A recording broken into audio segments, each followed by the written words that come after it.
Hi, I'm Katie Pollard. I'm director of the Gladstone Institute of Data Science and Biotechnology, also professor of bioinformatics at University of California, San Francisco, and a Chan Zuckerberg BioHub investigator.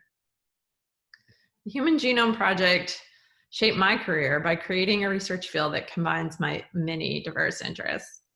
In high school, calculus and its use in physics were my favorite subjects. I like the concepts in biology, especially paleontology, but not wet lab experimentation so much. So I went on to study anthropology and math as an undergraduate. I built models with archaeological data, coding in APL, or A programming language.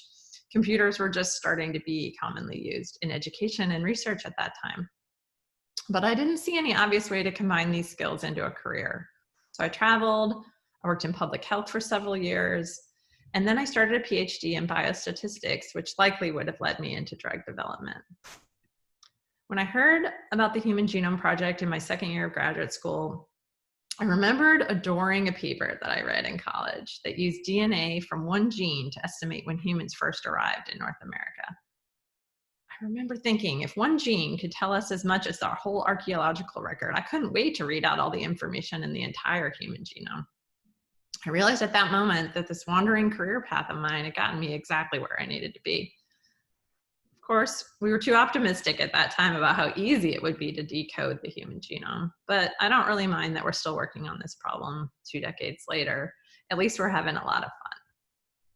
When I think about the future of genomics, I sense that we may not know yet all the types of measurements that will be required to read out phenotype from genotype. In a way, our field reminds me of my younger self, interdisciplinary, integrative, technology-driven, following our passions, but not totally sure yet where the wandering path is going.